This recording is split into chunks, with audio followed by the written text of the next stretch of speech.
The Lord be with you. And with your spirit. A reading from the Holy Gospel according to Luke. Glory to you, O Lord.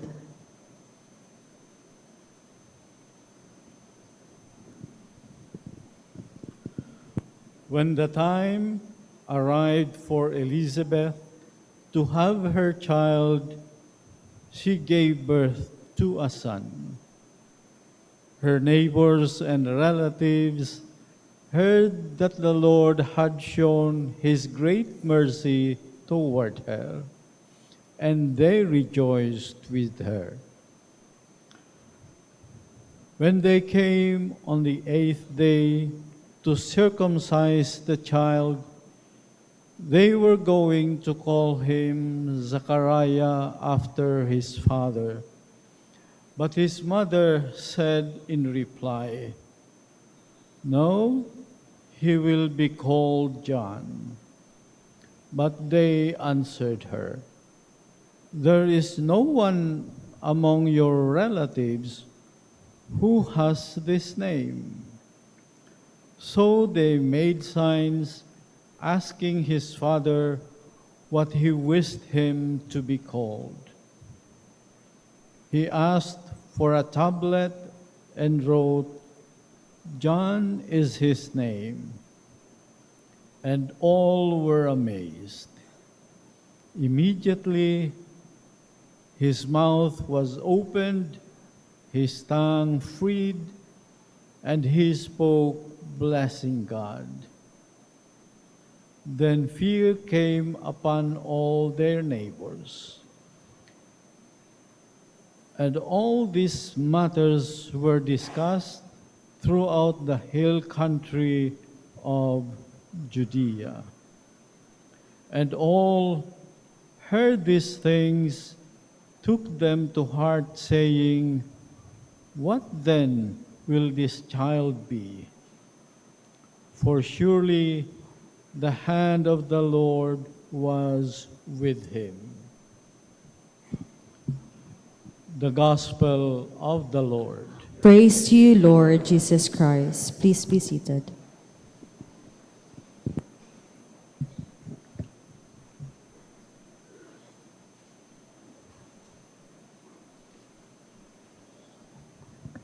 Praise be Jesus Christ. Now and forever. Magandang gabi mga kapatid. Pakibati nga ng Merry Christmas ang ating mga katabi, ating mga kasama.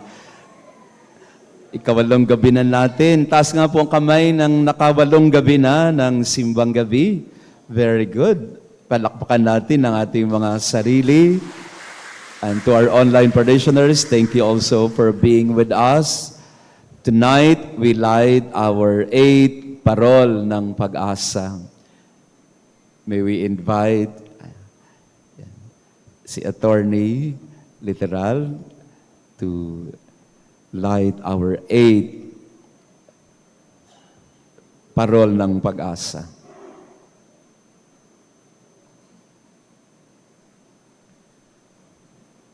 Palakpakan natin si Attorney. Si Attorney ang nagsindi para pag may kaso tayo, may malalapitan tayo. We need to understand the two readings today for us to fully appreciate what is happening on the 8th Simbang Gabi. A little background on the prophet Malachi. Kailangan maintindihan muna natin yung sitwasyon ni Propeta Malakias para maintindihan natin ang papel ni Juan Bautista. Malachi was the last of the prophets. Siya yung huling propeta ng Israel. 400 years before Christ and 400 years before the appearance of John the Baptist, there was the prophet Malachi telling the people, giving them a warning that the Lord will send you a messenger. This messenger, however, will be like fire that will purify you. He will be like soap that will cleanse you. That was the last message of the prophet Malachi to the people. Again, why was he saying that? Because the Israelites are now back in Israel. They are now back in their homeland from being exiled for around 70 years. Now they are back worshiping in the temple. And yet Malachi noticed that the people were not the same anymore in terms of their fervor, in terms of their devotion and loyalty to the Lord. They were rather lukewarm in their worship, in their obedience to God. And so Malachi was a prophet who was telling the people, reminding them, kagagaling lang natin sa pagkakatapon, tapos ganito tayo. Bakit hindi natin binibigyan ng Panginoon ng mga bagay na nararapat sa Kanya? So he was reminding his people, wake up, wake up. We should be grateful to the Lord for He has brought us back. But apparently, the exile damaged, so to speak, the people and their faith. They were not the same people anymore. Imbis na magpasalamat sa Panginoon, there was corruption all around in the temple. Nahawaan na sila ng mga ugali, ng mga dayuhan, kung saan sila pinatapon. And now as they rebuild their temple and their lives, they couldn't adjust so easily. Kaya ang sabi ni Malachi sa kanila, kailangang magkaroon ng pagbabago sa atin.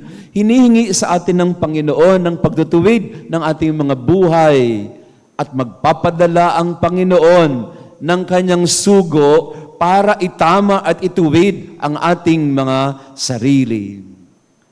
That was the message of Malachi. Ituwid ang buhay, talikuran ng mga mali, magbalik loob tayo sa Panginoon. And then silence. 400 years. The prophet died and no other prophet was sent. 400 years of silence. Pakilagay nga ang inyong mga cellphone sa silent mode. Yun yung nangyari ng 400 taon. Heaven was quiet. No more prophet, no more teacher, no more king. And the people felt that God has abandoned them or has forgotten them. Until Zechariah went to the temple.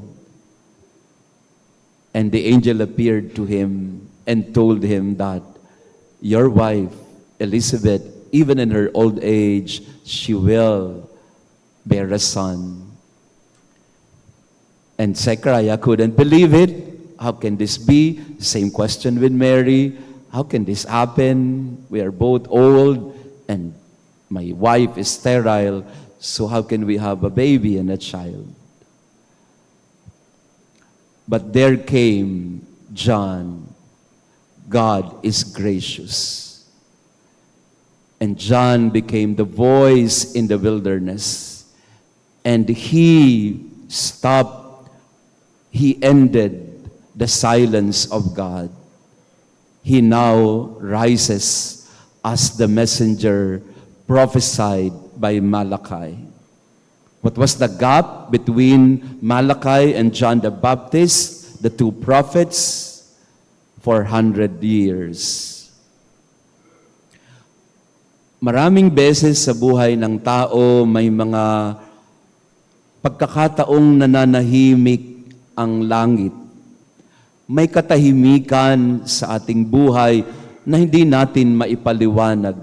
Merong mga katahimikan na maganda. For example, if you're going into a retreat, maganda yung solitude and silence. If you are inside the Blessed Sacrament Chapel, the Adoration Chapel, you are quiet and silent. That's a meaningful silence. But the silence that happened for 400 years was a silence of darkness, of abandonment, of God apparently getting cold and distant from His people. And the same thing with the people, lumayo din ang loob sa Diyos at sila din ay hindi na nakipag-usap pang muli sa Panginoon. May mga pagkakataon din sa buhay natin na parang ganun din ang pakiramdam natin, tumahimik.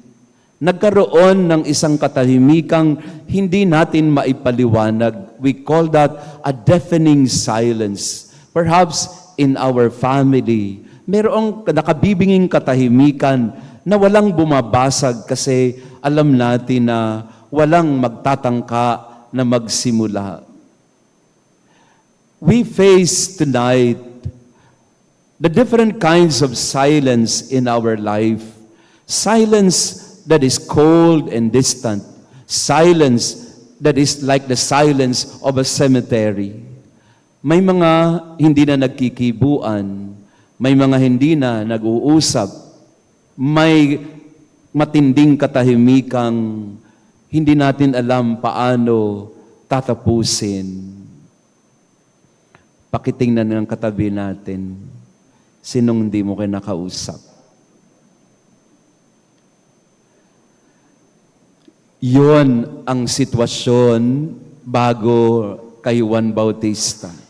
Hindi nag-uusap ang Diyos at ang kanyang bayan. Tumahimik ang langit. E di tumahimik din ang mga tao.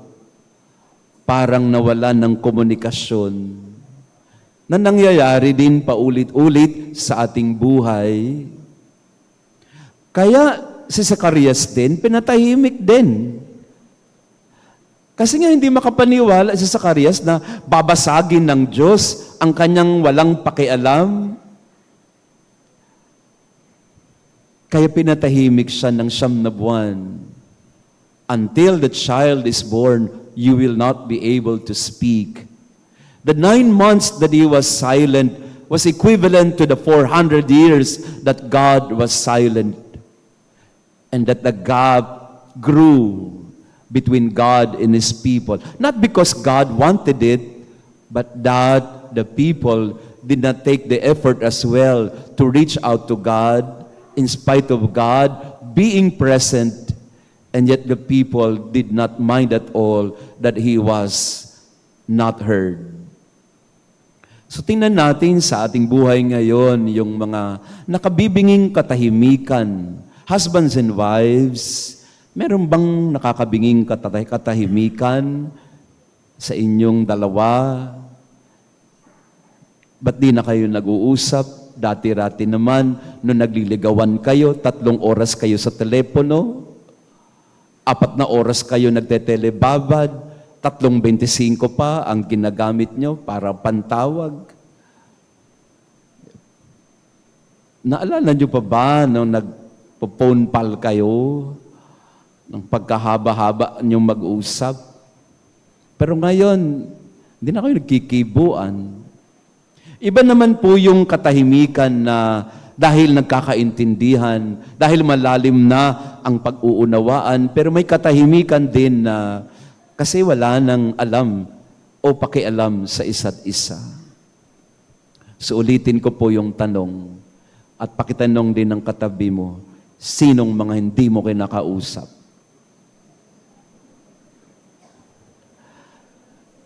Simbang Gabi is a pilgrimage from the silence to the voice of John in the wilderness, to the Word becoming flesh. But before the voice and before the Word, there was silence. Kaya magandang regalo ngayong Pasko, basagin na yang walang kibuan na yan. Meron po kaming, isa-chismis ko sa inyo kami mga pari. Meron kaming Christmas party. Mga pari, tao din po kami. May Christmas party kami supposedly na mga pari. Hindi kami makapag-Christmas party kasi may 2 pari na hindi nagkikibuan. Chichismis ko na sa inyo. Itago natin sa pangalan. Ay, wag na. Masyado naman kayo. Hindi kami makabuo ng Christmas party kasi pag nandun yung isa, tatanungin nung isa, nandyan ba yan? Pag nandyan siya, hindi ako pupunta dyan. Ganon din yung isa, nandyan ba yan? Pag nandyan yan, hindi rin ako pupunta dyan. Kaya, pareho silang wala. Ano kami Christmas party? Parehong wala. Hindi nagkikibuan. Ayaw mag-usap. Huwag kayong mag-alala mga kapatid. Kami mga pari, ganun din. Antindi naming mag-away ng mga pari. May mga pari kami, and I'm saying this to you with all humility and honesty na parang mga kapatid. No? Paano tayo magpapahayag ng mabuting balita na kayo nga, hindi kayo nagkikibuan? Hindi nyo ba pwedeng basagin yung katahimikan na yan at magpatawaran, mag-unawaan, pag-usap kung kailangan pag-usapin. Kung kailangan natin ipatawag ang Supreme Court o Santo Papa para mag-usap kayo, di patawag natin. Pero hindi, ang mga pari po, pag hindi nag-usap, dahil napakataas ng mga pride at ego, ayaw talaga. Sinasabi ko po yan kasi naiintindihan ko kung minsan may mga ayaw kayong kausapin. Pero por Diyos por Santo naman, yan ang pinakamagandang regalo ngayong Pasko. Sabi ni Pope Leo XIV yan. Anong sabi ni Pope Leo XIV? The best gift this Christmas is when you're able to reach out to someone and end that gap and that silence so that you can proclaim the word again, so that you can proclaim the good news once more, so that you're able to break that long, dark, silent days when there was no communication between and among people and between God and His people. So ngayon pong ikawalong simbang gabi, pwede ho ba? Kausapin nyo na. Pakasabi nga sa katabi nyo, kausapin mo na. Tagal-tagal nyo na di nag-uusap eh. Magkapatid naman kayo, ba't ayaw nyo mag-usap? Yan. Yun po ang significance ni John the Baptist. He was not just telling the people to repent. No. Yes, it was his primary message. Repent, turn away from sin. But the significance of the figure and character of John the Baptist was he now broke the silence of heaven. Kaya ang lakas ng boses niya, at nasaan ang boses niya? Nasa disyerto. Kasi pwede siyang sumigaw. Hindi siya pwedeng sumigaw sa loob ng templo. Magagalit ang mga pare. Di ba? Nagagalit ang mga pare pag may sumisigaw na bata sa loob ng simbahan. Nagagalit ang pare kapag may sumisigaw sa loob at nag-iingay sa simbahan. Kami din po, ayan, ichisimis ko ulit sa inyo mga pare. Nag-aaway-away din ho kami mga pare kasi sabi namin, kailangan magkaroon na tayo ng policy sa maiingay na bata pag may bisa. Ilagay na yan sa kung saan man sila itapon. Ganyan. Napaka-cruel. Iba-iba ng opinion. Sabi na, hindi kailangan i-separate na yung mga bata para hindi na maingay. Ako po yung nandun sa kampo ng, ayaan yung mag-ingayan. Sabi ng mga tao, kasi nadidistract yung mga tao pagka umiiyak yung bata at nag-humili si Father. As if naman nakikinig sa humili. Ginagamit pa si Father para, Nagbibiro lang po ako. Pero okay lang po na maingay. Hindi maingay dahil walang galang. Kung hindi, at least alam mong may buhay dahil may tinig. Mahirap po yung tahimik na kasi patay na. Hindi lang patay dahil nasa sementeryo, kundi patay na, hindi na nag-uusap yung mag-asawa. Ang hirap po mag-Noche Buena na walang nagpapansinan kahit ang sarap-sarap ng pagkain. Kaya habang tahimik ang gabi, yun ang paghahanda. Pero darating yung panahon, babasagin yung katahimikan na yan. Sino ang babasag niyan? Bago si Juan Bautista, babasagin ng anghel yan. Gloria in excelsis Deo. Pinanganak na ang sanggol sa sabsaban. May mga pagkakataong kailangang manahimik. May mga katahimikang dapat at nararapat. Pero may mga katahimikan din na hindi dapat nangyayari kasi namatay na yung pag-uugnayan at pagmamahalan. Ang Pasko ay ang pagbasag ng Diyos ng katahimikan ng langit at ang pagbubunyi ng mga anghel para sabihin sa lahat, pinanganak na siya. At ang naghanda para sa Kanya, bago ang salitang naging tao, meron mo ng tinig na bumasag sa katahimikan pagkatapos ni Malakiyas na nagpahayag 400 taon ang nakararaan. So tonight, I give you the permission. Talk to each other. Kung gusto nyo magdaldalan habang nagbimisa, go ahead. Huwag lang sa consecration kasi habang nagsasermon si Father, sige, magdaldalan kayo dyan. Okay lang ho na mag-usap. Kung ito naman ang pinag-uusapan natin ay ang pagsasaayos ng ating buhay. Pwede po bang resolution natin ngayong Pasko yon? Pakisabi sa katabi mo, kausapin mo na. Kausapin mo na. Text mo na mamaya,